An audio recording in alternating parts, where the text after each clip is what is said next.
I'm thrilled that they're here today to give this presentation. Thank you.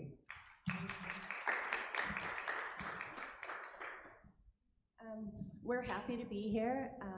My name's Karen Nichols, and I'm going to tell you a little bit about myself. I'm married, have 3 children and 13 plus 1 grandchildren. One's married. No great grandkids yet, but I also have a little dog who was a stray that we adopted, and he's a monster, but he loves to go for bike rides every morning.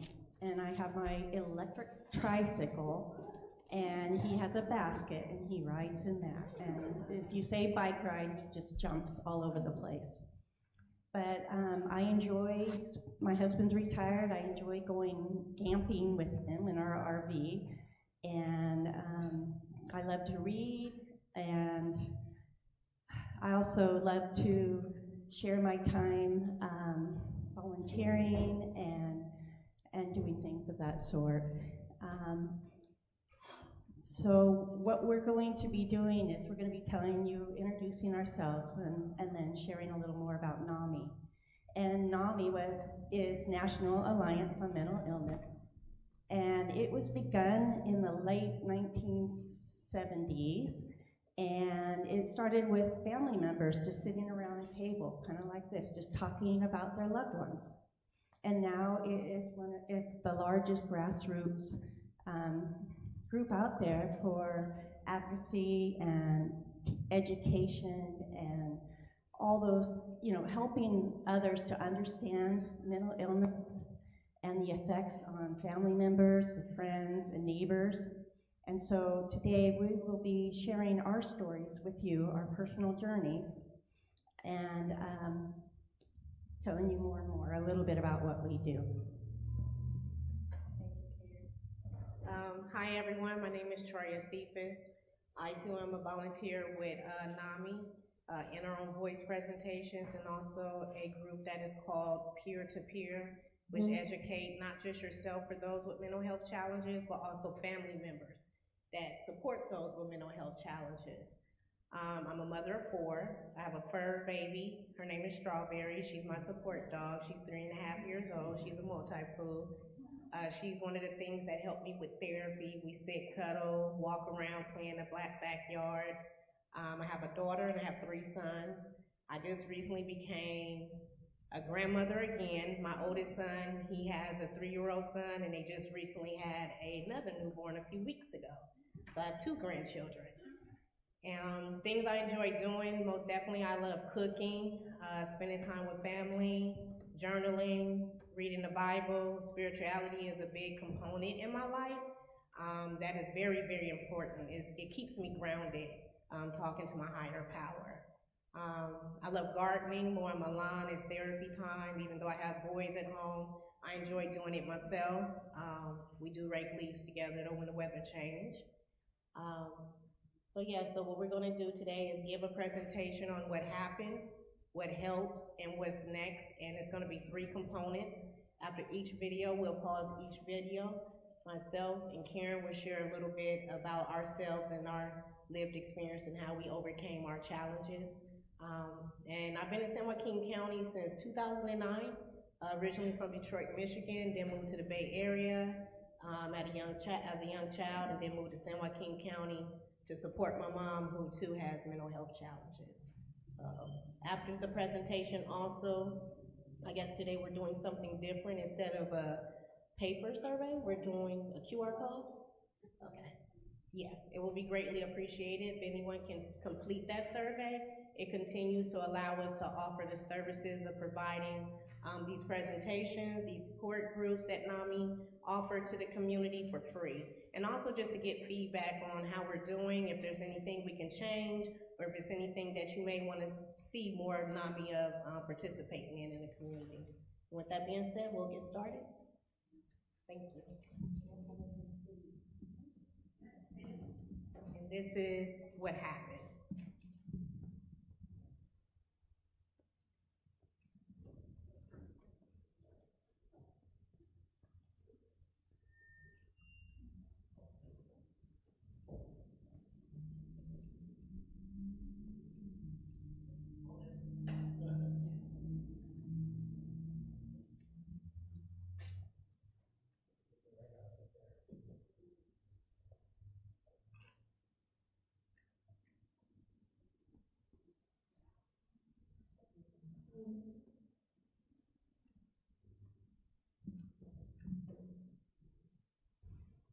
We're a nonprofit.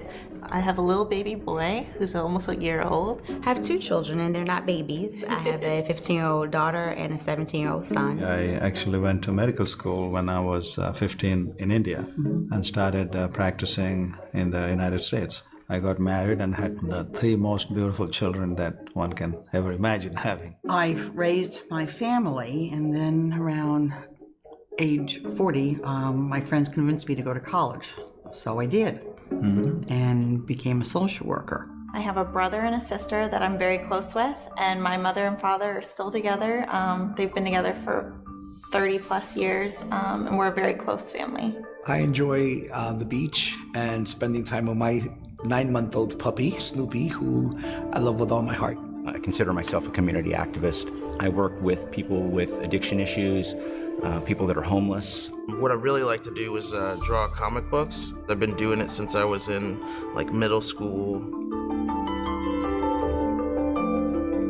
My diagnosis is schizoaffective disorder, bipolar type. Borderline personality disorder. PTSD. Bipolar disorder. My diagnosis is major depressive disorder. I think I tell my story so I don't forget where I've been. I want to be able to dispel those myths that's out there about mental health conditions. Yeah. I'm an actual person, and I have a voice, and I have a story to share.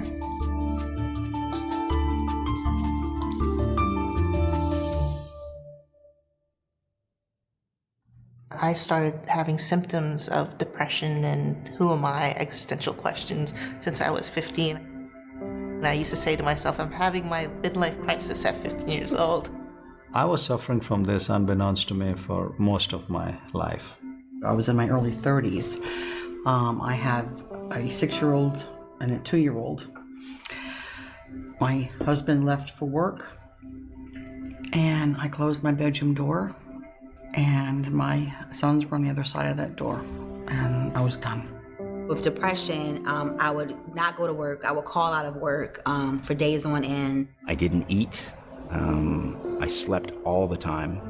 There was about a 3-year period in my life where everything I did and said was sort of a product of the world of delusions that I was living in. For quite some time, I didn't even recognize my symptoms because hypomania can look organized to me. So I can get a lot done in a very little bit of time.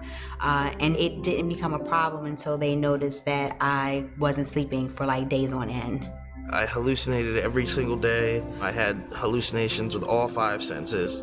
And then the anxiety sort of builds and builds and builds until it becomes kind of like a paranoia where, everything is sort of out to get you. I couldn't express any normal emotions. I couldn't cry. I couldn't do so many things that people did, and it would bother me. My way of dealing with it primarily was with drugs, and I know now that that's suicide on the installment plan.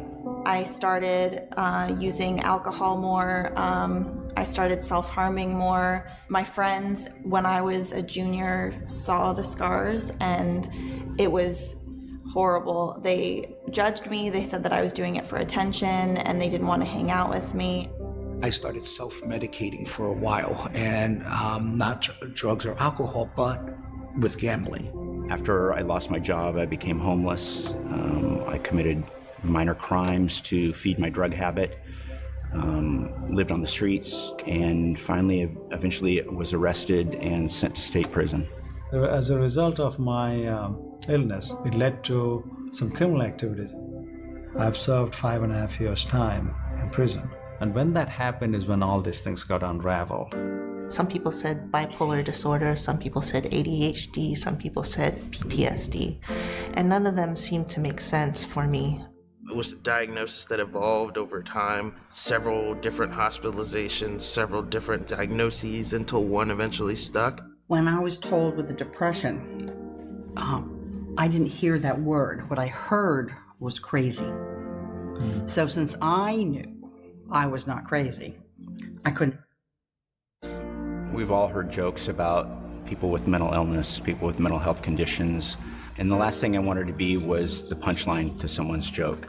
I was a special education teacher, so there were kids in my class that had ADHD or had bipolar disorder, and just listening to those teachers and how they talked about those kids, it didn't make me want to come out and share what I had just learned about myself.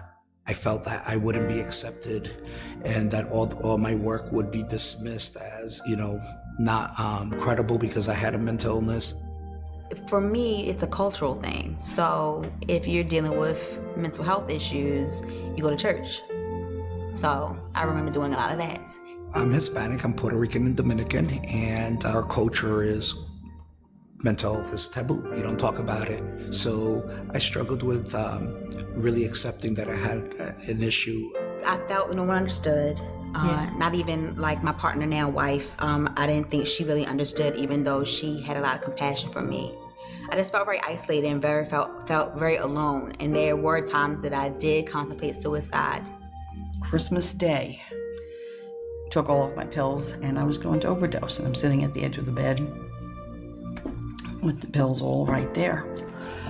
It was never about being dead. It was just ending the pain. And these friends that somehow I've been blessed to have developed over the years knew something was wrong, but they found me.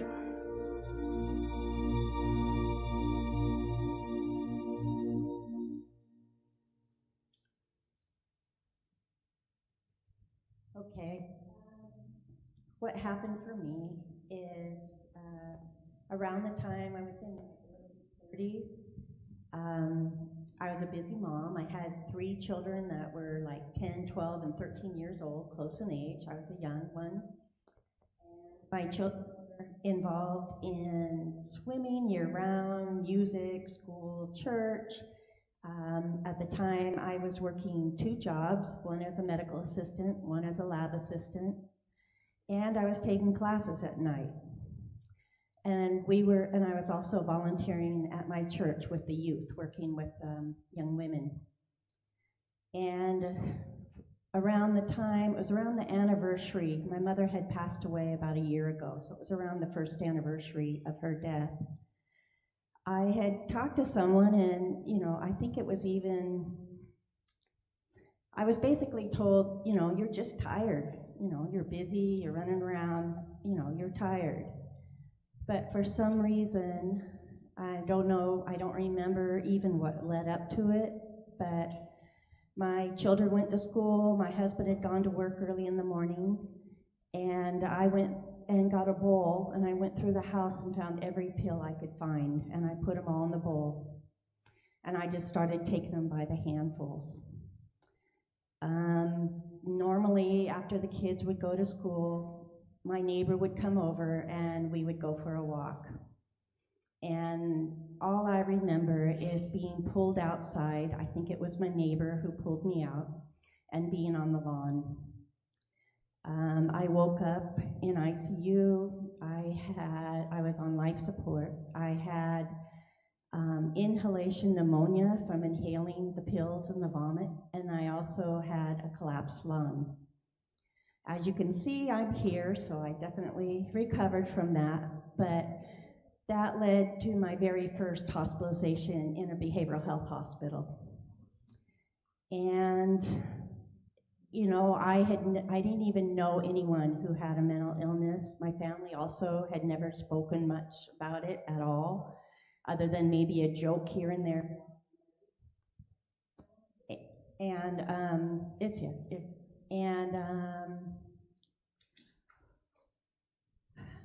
Anyways, that was the first hospitalization, and it led to many, many more.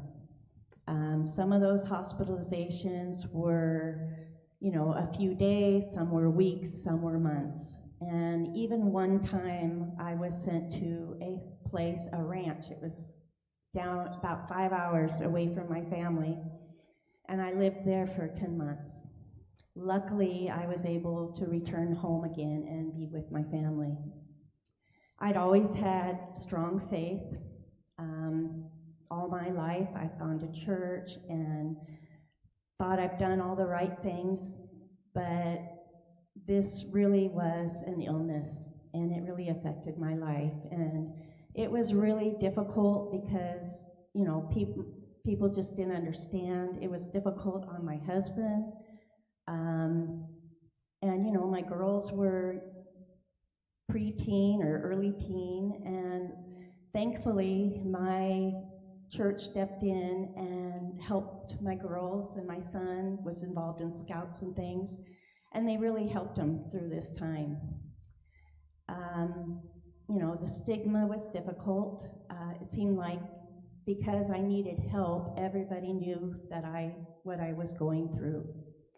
I was first diagnosed with major depression, and then later I was diagnosed with borderline personality disorder. And at first I didn't understand it. It didn't seem like that fit, because typically with borderline personality, people act out, get into trouble, maybe a little bit of risky behavior, and that just wasn't me. But what I found was that I was turning it against myself and acting out against myself. So, yeah, but like I said, eventually, you know, I was able to go home.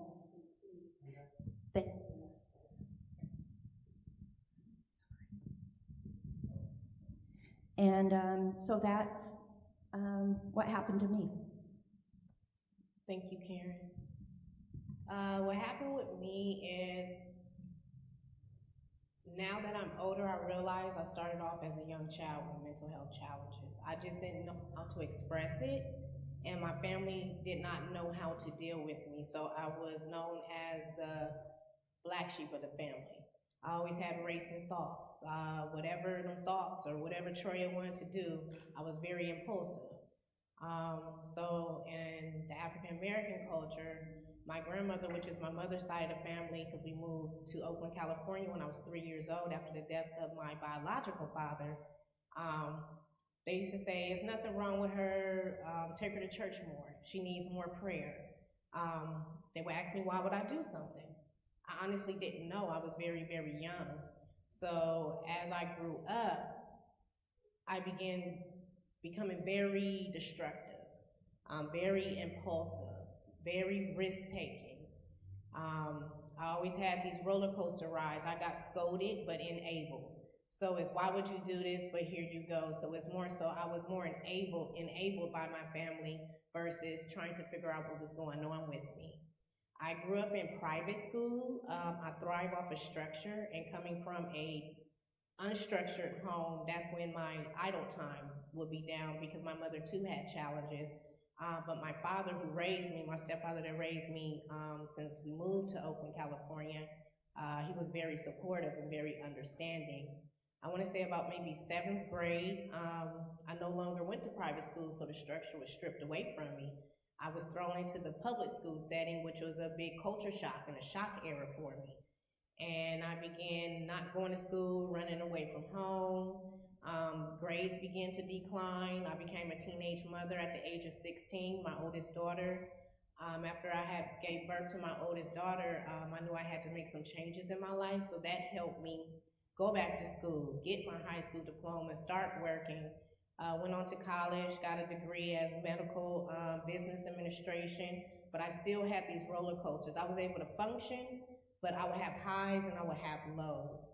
And I want to say after the birth of my second child, which is my oldest son, I hit this plateau, and it wasn't any coming back this time around. I became angry, I started destroying property. I was married at the time. I went to the doctor. Oh, a cat's in here. I went to the I went to the doctor, and they said, oh, you have postpartum depression, take this pill. I wasn't educated, and I'm like, what is postpartum depression? So I didn't take the pill. My moods began to increase. I was sleeping more, sleeping less, secluding myself, stopped going to work as much. So what it ended up happening is I had a lot of car accidents. It got to the point where my parents took out double life insurance for me because they were just so worried about me. And me and my husband separated because I refused to get the help and services that was needed. And in our backyard, my grandma and my mother are nurses. They work for the psychiatric field, John George. but it's not in your backyard. It's nothing wrong with our family. So I didn't receive the same proper care and love they would give those that they were treating. I just went through life like a roller coaster. And in 2008, became homeless a few times, not wanting to work, not taking care of whatever I needed to take care of for my household because of my mental health challenges. And I moved to Stockton, California, French Camp rather. And my mom had an episode and she moved from Oakland and took it all the way to San Joaquin County. And my dad said, well, you need to go take care of her. And I'm like, I'm barely taking care of myself and my kids, but we don't have the best relationship, but we'll give it a shot. So in 2008, I moved to San Joaquin County, and then in 2009, I had a different perspective of life because I wasn't in the same environment, I wasn't around the same individuals, I didn't have access to get into things that I should not have been getting into, and my life began to change and evolve after that. Thank you, Kim. So we're going to share the next video, and it's called What Helps.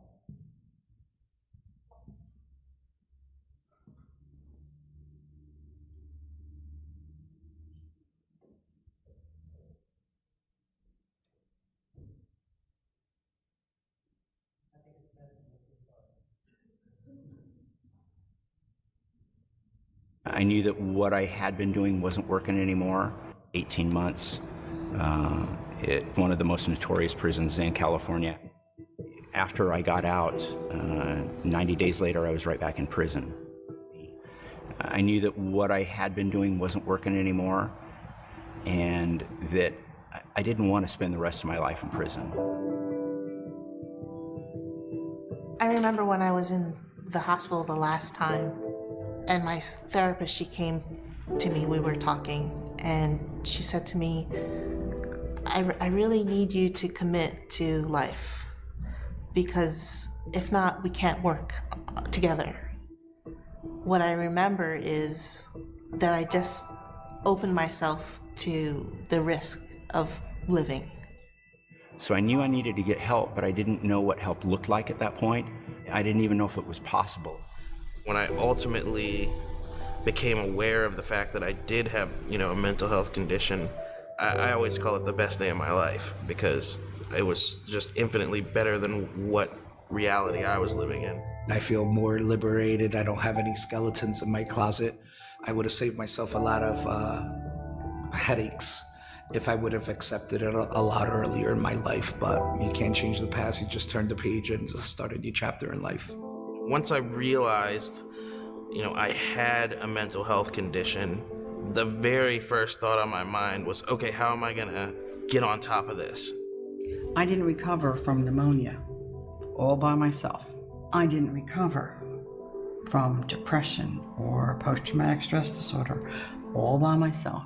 It took many years to find the right therapist, and I think what made them the right therapist is that they really seemed to genuinely care to listen to what I had to say. I find it's always really necessary to sort of advocate for myself, within the mental health system, just because I know if I don't do it, nobody's gonna do it. The doctor at first wanted to see me once a month, but I was like, no, we're meeting once a week. We did it daily in the beginning, then every other day for many, many weeks, and then maybe 3 times a week, then twice a week, once a week, that sort of thing. Family therapy was a little challenging. My dad didn't really want to go, but in the end, it really brought us all closer together. My family, they've been a tremendous help, in my recovery. I think the number one thing they did for me that I can't thank them enough for was they never gave up. I started on medication when I was in 9th grade, and my dad was very against it. My mom is a little more open, and she wanted me to get on medication. She knew that there was something that just chemically wasn't right with me. I still feel my depression every single day, but the medication I take just gives me the ability to do the things that I need to do. I think it's important to kind of be in tune and communicate with your doctor with the different side effects. The most pronounced side effect for me was this overwhelming sleepiness that I would get. The side effects that really bothered me the most was not being able to think. just confusion. The only one that I have right now is the weight gain. Here's the compromise. I think I'm still cute. So. Yes, you are. I think the one thing that I've learned is that recovery is an ongoing process.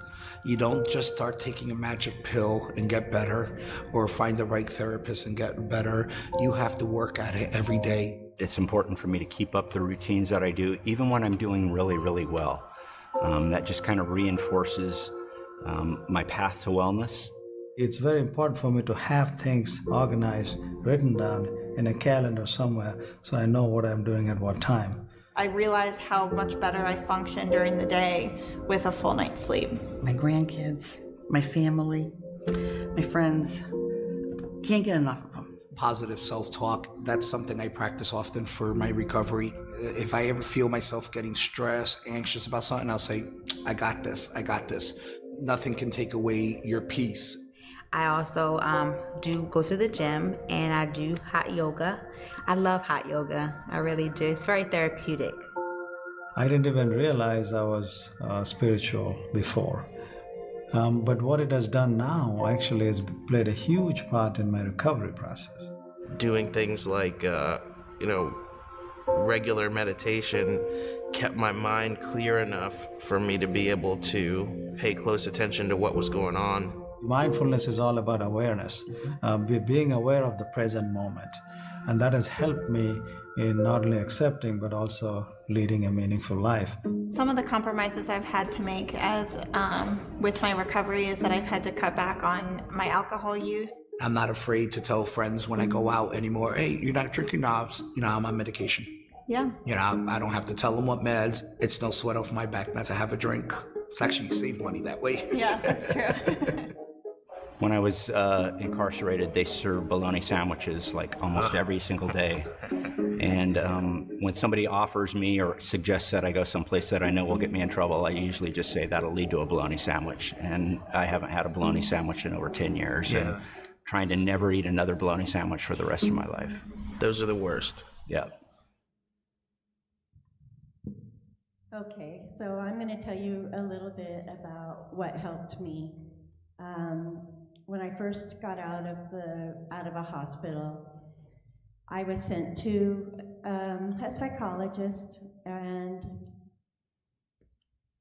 this person, this therapist was very, very kind and very helpful and very sweet. But every time where I started getting close to thinking, having thoughts that I wanted to harm myself possibly, or the reason that I made those attempts, it wasn't to end my life, it was just to make it, whatever was going on in my head, to stop.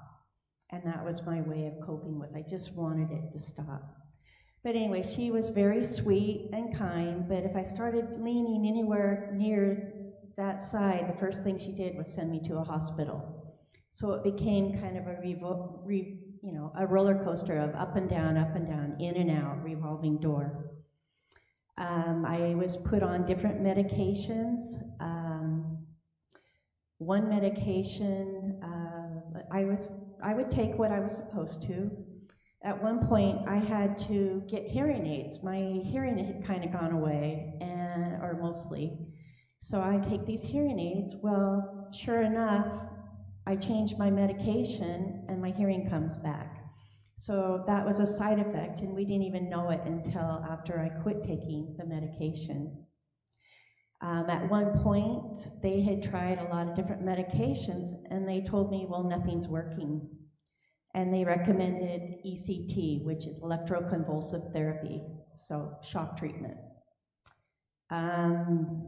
Typically, you would have about 12 of those, 12 series of those. And by the time I had 25 of them, we decided it wasn't working. And it also had affected some of my memory. My children would be talking about a vacation, and I'd say, well, I wasn't there. And they'd show me a picture, and definitely I was there. But what I'm trying to say is eventually we found the right combination of medication. I found the right therapist. I found one that wasn't always, everyone kind of thought she was kind of mean. They didn't really like her. but she was what I needed. I needed her to tell me, this is it. That's baloney if I said something that she didn't think I should be saying, and she would call me on things, and that really helped me. So finding the right therapist, finding the right medication cocktail, and also learning the tools to take care of myself. Learning dialectical behavior therapy, which is DBT, but it talks a lot about mindfulness, distress tolerance. I learned the things that I needed to help me. Also, support groups were very helpful, knowing that I wasn't alone, that other people were having similar situations and living their lives the same. Just trying to think what else. But doing the things, eventually finding the things that I knew that worked. If it worked, to stick with it. And I couldn't just take a pill and expect that to make my life better. I had to learn the tools, I had to give it time, and I needed to share with others and let them share with me their experiences. And those are the things that have really helped me, along with also with my faith. I do, of course, believe in prayer and a higher power, my Heavenly Father. And that is also important to me and my family. And luckily, my family has stuck with me for all these years. And my children, I used to feel so guilty, and I would say, and they would just say, Mom, we know it wasn't your fault. You weren't doing it on purpose. So they understand, and I really appreciate that. Thank you, Karen. What helped me, like I said, first and foremost, was changing environments, because before that, like I stated, when the doctor told me I had postpartum depression and I didn't know what that was, I didn't take the medicine, but my racing thoughts started coming. I started seeing things, and so they said, now you're manic depressant, take this pill. I didn't take that pill. I wasn't willing to listen at the time. So that's how it spiraled out of control, where I ended up indulging in my early 20s into alcohol, street drugs, thinking at that moment it helped me, but it really didn't. It increased everything that I should not have been thinking, doing, or going through with risky behaviors. But when I moved to Stockton, coming out that environment, I had a new perspective. I lost a marriage, I lost my job, and so I was really sitting there thinking, what did I want to do? And so what helped me was, I went back to Delta College, San Joaquin College, and I started going to school for a family abuse specialist because I wanted to support those that also went through the same things I went through. And in the process of that, I met a colleague that worked for a place called the Wellness Center, and they came up to me and they saw something in me that I didn't see in myself, and I was challenged. I was still in denial. And they said, you will make a great fit for the Wellness Center, you should come down there. And I'm like, what is a wellness center? So I went to the Wellness Center, and it was this place where it was stigma-free, no judgment. We all have the same obstacles in life, because we all have, whether it's substance use, mental health challenges, dual diagnosed, or family members, and that was the beginning of what helped me start my journey to recovery. I became a member at the Wellness Center, started working for the Wellness Center in 2009, and I started growing and learning with staff and members there, and I took a class called the Wellness Recovery Action Plan, and it gave us those tools like learning about your spirituality, learning about your wellness toolbox. It's more than just medication. What are things that you have to do daily to stay well? What it looks like when you're not well, and those are things I didn't recognize in myself. When I'm not well, you're on this roller coaster ride, but how can you prevent it now if you see certain subtle changes in your, way of thinking or behavior? And then also the Wellness Center introduced me to NAMI, National Alliance on Mental Illness, because right now our CEO, Mr. Michael Fields, he's the president of NAMI, and he's all about mental health as well, and that's how I got introduced to NAMI. I remember one day I was at work and I was clean, I wasn't drinking, I wasn't utilizing drugs, and I was on a computer and I seen the words run off the computer. I seen a spaceship flying around the sky and I'm chasing this spaceship. Normally I would get embarrassed and begin using street drugs. But having that support system with those that were around me, they noticed something was wrong, and they asked me, was I okay? And that was the first step to my recovery. And I was honest with them, and I said no, and they said, well, what's going on? And I shared what I just shared. And one coworker said, are you on medication or you see a doctor? I was like, no. And then my other coworker, which really helped me, they said, it's okay, Troya, we get like that sometimes. And when I heard the we, without the judgment, without the stigma, because normally my family would tell me to suck it up or just pray more, that was my first step to the door to go seek medical attention. My current diagnosis, because I went through many diagnoses, I'm borderline personality disorder on top of bipolar disorder, and I have ADHD. I'm very hyper, always been hyper as a child, but that was one of the things why I was so impulsive and into everything as a young child.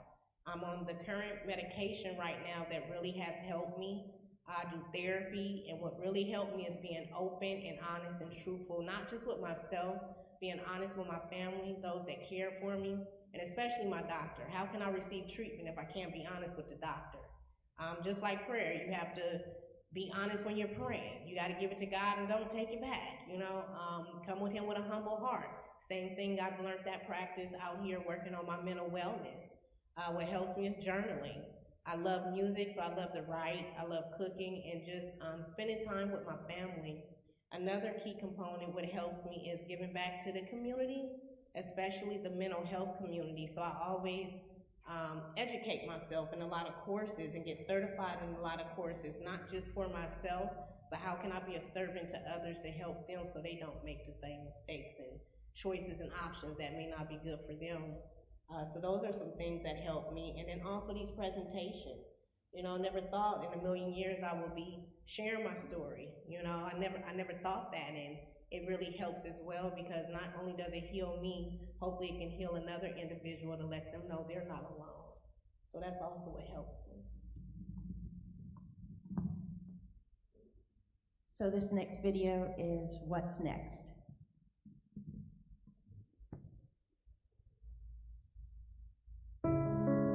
It seems like my journey has been a bit of a roller coaster ride, where I've accepted and I've recovered, and then I've relapsed, and I've accepted and recovered and relapsed, and now I find myself in probably the best place I've been in a really long time.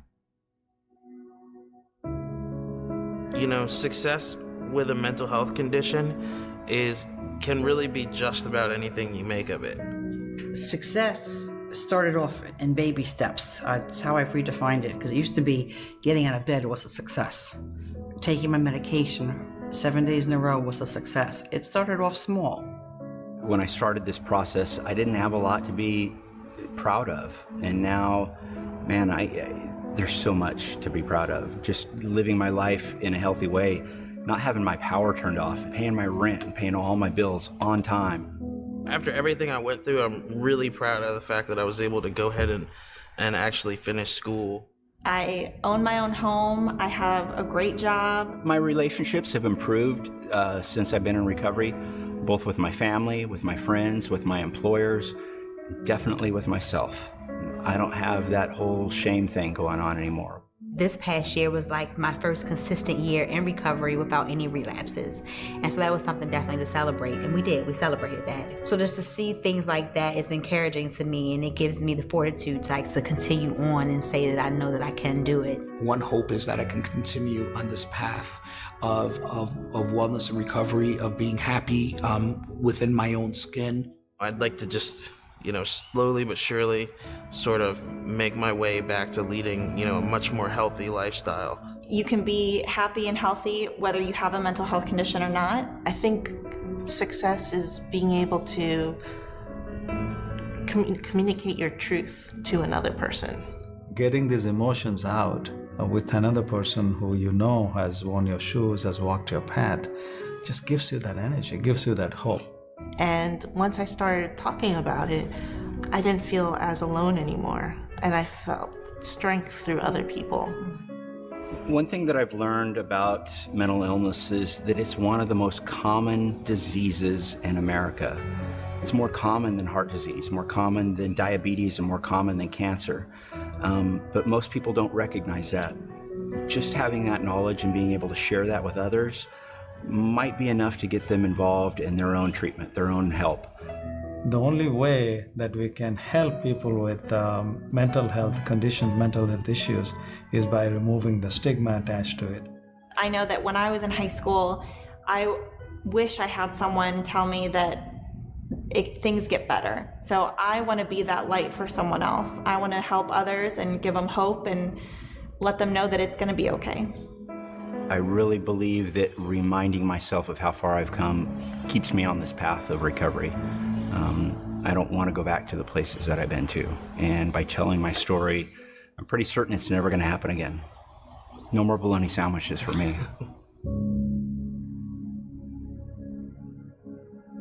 I love his bologna sandwich stories. For me, what's next is one of the successes I had was once I started realizing that I was doing better, things were going well, the first thing I wanted to do was actually, I heard about NAMI from my therapist the first time, and I couldn't find a group in the town that I was living in. And she goes, well, why don't you start one? And at that time, so I did. I called up NAMI California and I found out what I was supposed to do. And I kind of ended up doing this without realizing how much the county was already doing. But I was in one of the towns where I didn't have real good access to it. So we started having family support groups and peer support groups, and we would meet together once a week, and a lot of times the family members would bring their loved ones, and then we would split into 2 different groups and do our support groups. And then later we added activities. We started having a potluck every once in a while at the park or something, but anyways, long story short, we became very close to each other, and we were really able to help support each other. It helped the family members share with other family members how they were feeling, but yet it also helped them, the peers, to understand that they weren't alone and that we could all get along and we could all be together. We weren't different, we could be together. We were all having to deal with the effects of mental illness in one way or another. I was able, eventually, I ended up being part of NAMI San Joaquin and being on their board at first. And I did that a number of years, and my health went bad. We moved, and then I ended up coming back. But knowing what I need to do next is I was able to go back to school. I was able to get my degree in psychology. I love to learn. I would probably still be in school, probably if my husband wasn't retired and we didn't like to be able to just take off when we want to go camping or something. But, you know, doing the things that I know that work have really helped me. And so I want to continue doing that. And I want to continue sharing my story.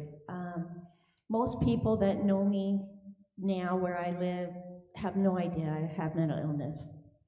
I have been able also to decrease my medications, and I've been doing very well. I also took the Medi-Cal peer support specialist training and did it just not so much that I wanted to work, but I wanted to learn and to be able to share what I know with others and help them if I can. I recently was hired by NAMI San Joaquin to be their chapter administrator, and with that I was able to go to the California conference where I really learned a lot. And so my goal is to, to share the things that I learned. There was information about Prop 1 and the CARE Act and other numerous things, but a lot of people don't know that there's help out there. And so I want to continue to help people, to share my story, continue doing the things that I love to do, spending time with my family, taking those bike rides with my dog, going camping, reading and learning.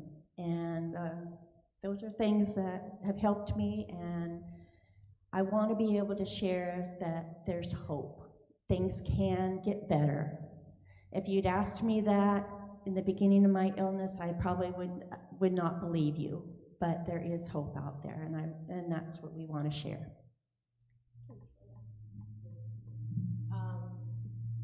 What's next for me is just to continue to grow and learn more about myself, and I understand that recovery is not a race, it's a process, and understanding I only can control my recovery, my mental well-being, taking one day at a time, baby steps.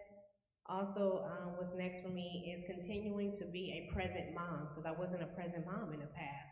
I may have been there sometimes physically, but I wasn't there mentally, I wasn't there emotionally. I may have provided things, but I just wasn't there as a mother.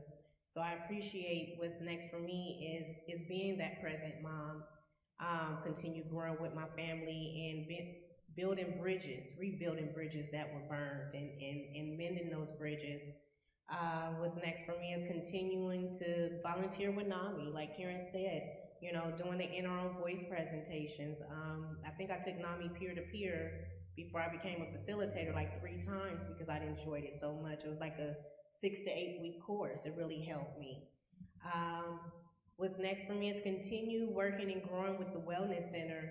I started with them November the 2nd, 2009, and I'm still there. It's celebrating 16 years of mental wellness, promoting that resiliency, that hope, showing that I too, if I can do it, so can others, being that living proof that we are not our mental health challenge. We control our challenges. We have control ourselves. We're accountable for ourselves. It's not our mental health that makes us. We can function, strive, thrive, and be productive like anybody else in the community and society. What's next for me is continue educating myself. Just went through the Medi-Cal Peer Support Specialist Training certification as well, and it wasn't just to have that certification, but to get a better understanding how to support others. Also with mental health first aid, it educates churches and firefighters, and they educate police officers and just anybody in the community. We teach them how to de-escalate situations so that you can meet the needs of those, so we won't have so much trauma or a crime in the world, knowing how to sometimes just listen and say, hey, how are you doing today? To offer that help and services. And just being the best mom, because I too have my 19-year-old son, he's challenged. He's a spitting image of me. And now I realize and I thank God that even though I went through some trials and tribulations growing up, it was a reason why I had to go through that, because it reminded me now how much of a strong support I need to be for him. To educate him, especially being a male, that you can do it because mama's not gonna always be here. You need those tools. You need God in your life. You need your medication. You need that support. So that's about what's next for me, just continuing growing and learning. Thank you. Okay, so I don't know if you have your phones with you, and if you do not have, if you both don't have a phone, maybe I need to bring it up. We're going to put a QR, actually there's 2 QR codes on the screen, will come up on the screen, and they're 2 separate surveys. So if you can do those, all you have to do is either take a picture of it or put your camera on it, or if you have a QR app on your phone, go to that, and it will open up these surveys. And these surveys are important for us. Some of it's demographic, and some of it is to let us know how we're doing and other people's understandings of what, if people are understanding and what we need to do, if we need to change the program, or what we can do to help more. So, okay. Do you need me to? Even if you don't have a phone, somebody else, you can maybe share somebody else's phone and you can do the survey. It's not going to ask for names. So, like if one person finishes it, maybe they'll give it to somebody else to do it, because this helps us a lot, so we really appreciate it. And if you guys have any questions or comments for us, you're welcome to ask or speak out to us. As a person who has mental illness in the family, what do you wish that the caregivers, parents, siblings knew? What would you want to say now that would have been more helpful then? Does that make sense? For me, it just reminded me, one time my husband wasn't sure how to handle it, and his way of handling it is he went out and bought a Mercedes. Sold my car without me while I was in the hospital. But it ended up, it was a used one and it was fine. But what would help instead of buying cars is listening, realizing that the person is not doing it on purpose. They're not just doing this to get attention. And attending a family support group or attending the family-to-family class, which is also offered through NAMI. And all these programs are free. I wished my family had learned about it a long, long time ago, before I did. I think for myself, a little bit more support. When I wasn't doing well and when I was depressed and didn't want to come out the room or didn't want to eat or were angry, you know, I tried to express to others, I don't feel right. And their comments to me was, suck it up, there's nothing wrong with you, you're strong. But they really didn't understand what I was going through. I'm just like those that you serve, you know, it's just in your family. Just listen. So I think that would have been a good key point for me. And then also, like I stated, when I really hit rock bottom with my first episode, maybe being educated by the physician a little bit more, instead of stating just take this medication. But times have changed, and that's a good thing, because now you're educated about what you're taking and what your diagnosis is. Back then, I was just told 3 different symptoms and just take this medication because I said so. Just that extra support helps the individual be honest and open.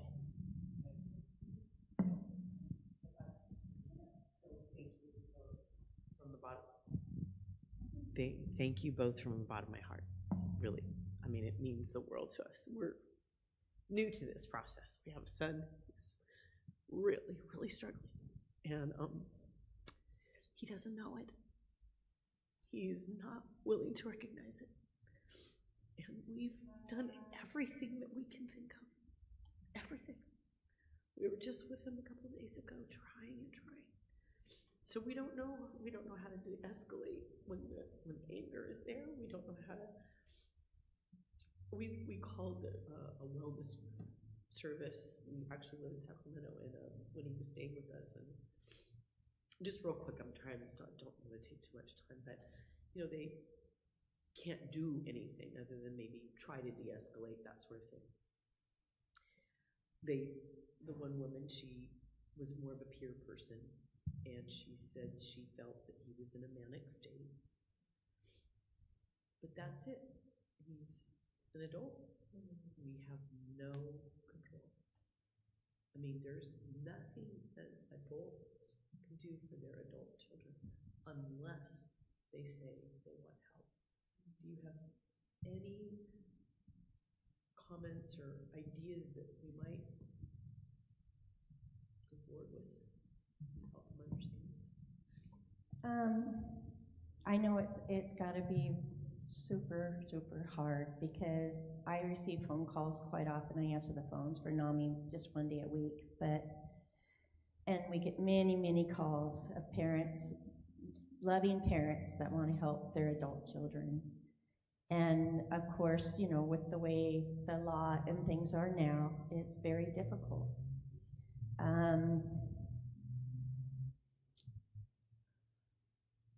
But, you know, I think sometimes what I have found is I I'm not trying to just push NAMI, but I found that if I tell people about the family support group, they can talk to people who have already gone through it maybe already, or are dealing with it, or have had similar situations, and they can be helpful in helping you to know what to do as well.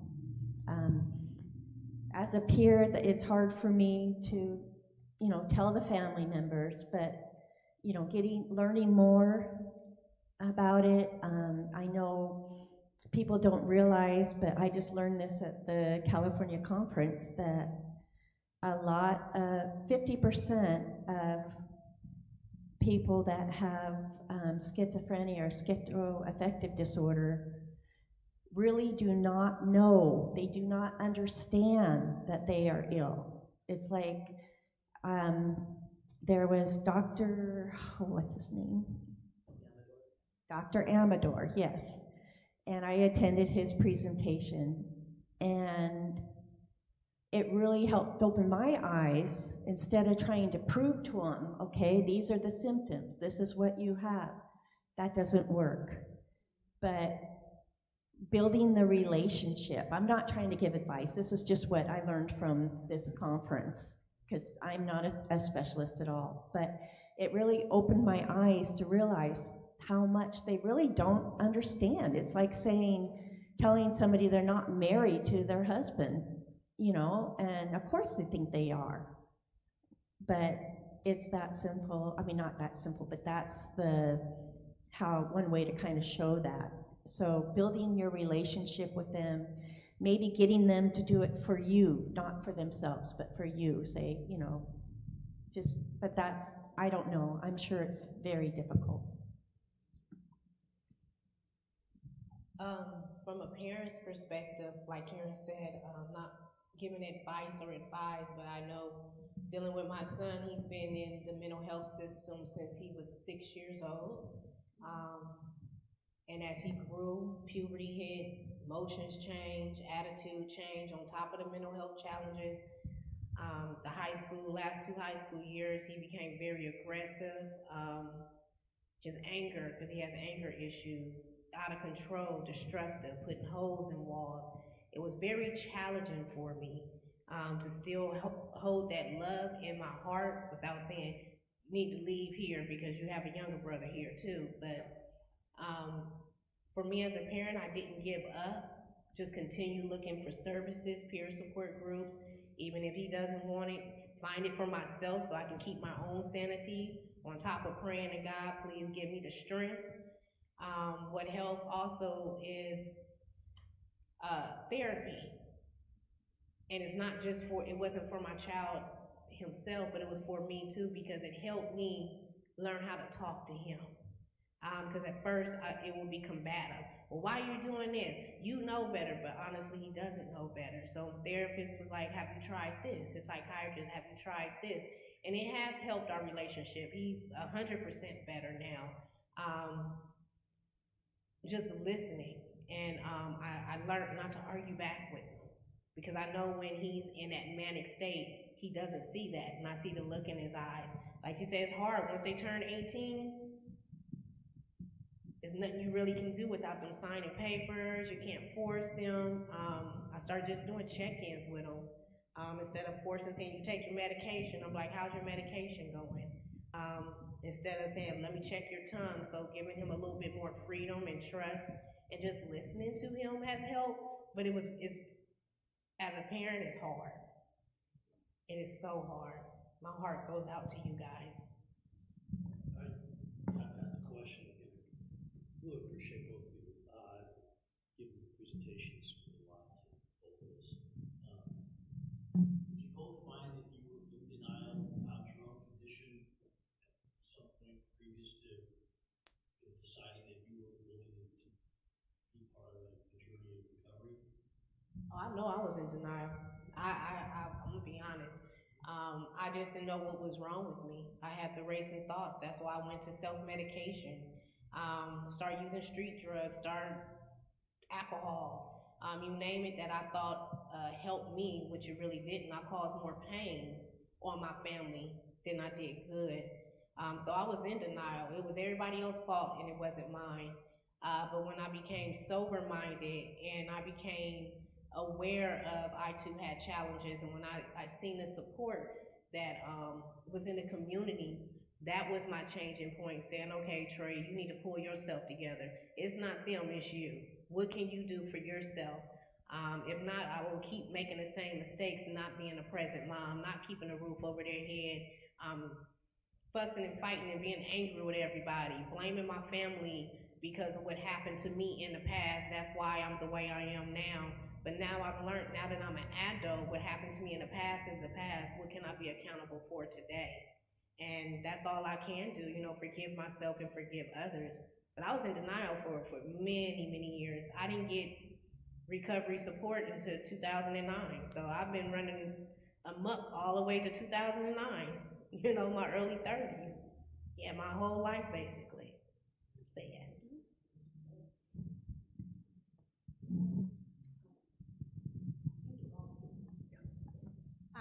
I just want to say something. I'm not a, I used to be, back in, I used to work at San Juan King County Mental Health. So I used to be a caseworker. I worked with a lot of parents. I was the case manager. I control the money. I also can be conservator. So I work with a lot of parents for over 10 years. So what I thinking is that I come across those parents exactly like what you think, what you feel, and then your difficulty. You are not the only one have it. I just want to say something. I don't want to interrupt today from your own voice. So I want to let you know, you are not guilt, you are not shame, not able to do it. This is a system. The system is not good enough to work with the mental illness. And also the stigma is hard to go away probably for many decades. So don't feel the guilty and shame. And the thing, and just do your best you can. Once they become 18, you have no over to control a person. If they're 17, you still can lock them up, but you cannot do anything. So one thing is I always tell the parents, the first thing, don't feel guilty and shame, because once 18, out of your control, and the person can do whatever they want. They can go out, I have a bipolar client, they can go out to buy a car, spend $3,000 in a one day. As a caseworker, I have no control. So don't feel guilt and shame. Another thing is that I advise the parent, Becky, you can feel the image. Don't be the conservator, because once you put in yourself as a conservator, you struggle with your kid. You say, I'm going to lock you up. I'm going to put you in a locked facility. Don't be the person. Give it to the caseworker, other people. If they get the money, don't be the payee, because we fight with the patient all the time. $5, $10, $100. I tell them I'm not your family member. I tell you have no money in the bank in our county. So I tell them they will take it. Don't put yourself in a position that you're going to have money struggle, housing struggle. And also one thing is that if you're not conservator, you are not a payee. If you find for placement for the kid, for your children, county always have a better deal with the care home. They can pay $800. You will pay $3,000. So they can contract out. Don't try to put yourself in the position that you're going to have a struggle and fighting money, all the stuff. They will hate you. But and also the patient of the age too. See what I'm right. When I deal with a young kid like 18, 20, 30, they don't have concept about mental illness. They hate to be different. They're not taking meds. So you fight with them. They have their own cause. So when they get to like 40, 50, maybe older adult, they have a little bit insight. So that's why when we have a client at the age, once they get the older adult, their case is much better than we hold on the younger adult. So we're fighting all the time as a caseworker.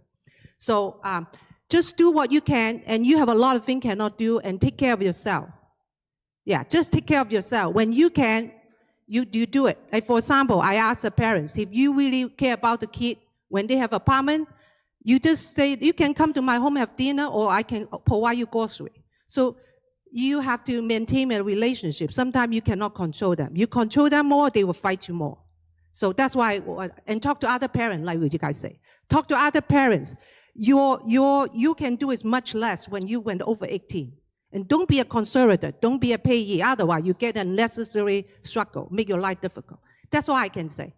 Yeah, just take care of yourself.